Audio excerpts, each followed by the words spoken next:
delete my last live because I didn't have my microphone on. So there you go. It's all about doing it live. Um, I do want to start doing a live on Monday to just kind of go over the last blog that I wrote. And this is to help people with hypothyroidism or autoimmune disease. Not anybody dealing with stress is what I've talked about this time. And why it's such a big deal that we need to deal with the stress. I know it sounds like such a generic term. It sounds kind of silly sometimes, but for somebody dealing with an autoimmune disease, it's very important to deal with stress. We have found out now that stress probably was the trigger for putting yourself in an autoimmune disease situation. For me, it was. I kind of lived at a high level of stress for a long time. And then there were certain big things that happened too that just kind of really triggered it. I probably had been dealing with hypothyroidism longer than I thought, but I just didn't fit all the boxes for the doctors to even look at.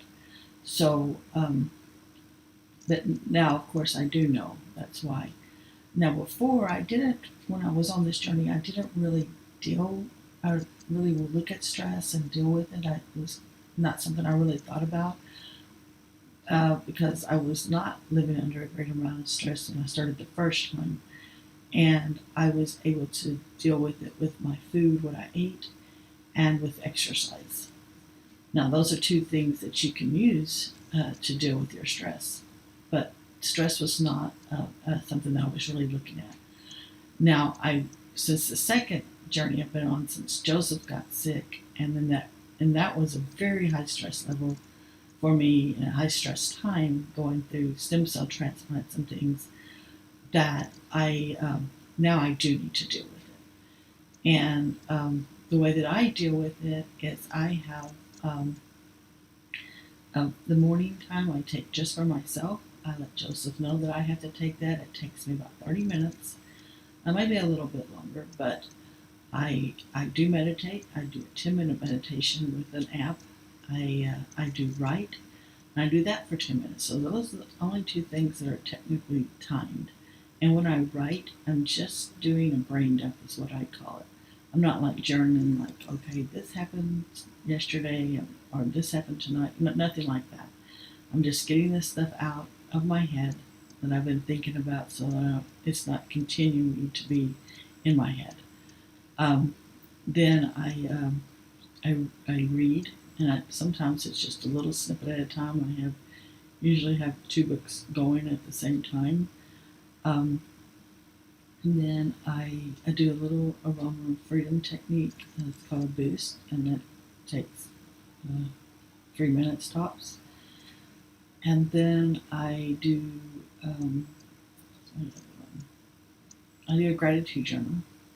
I write down 3 things each day. And I take that and do that every day too. So these little things that I do help keeping me going. Now, I will do other things like if I'm having a very stressful day, I have another app that I use that's just for breathing, and I will use that to just to kind of calm everything down. If it's really bad too, I will still do some aroma freedom technique just to stop and rewind real fast, or stop and take care of that situation real fast. They're a technique that I have and that I've been able to use. And then I take those things, and those are for like extreme days. But I always do the morning things that I do every day, every weekday for sure.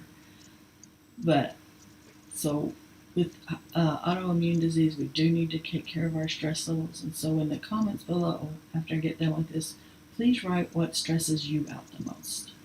And then maybe we can help each other to come to learn what we can do to take care of those things. And sometimes it's just nice to know that you are not the only one dealing with those things in your life. And then that kind of helps too with the stress levels.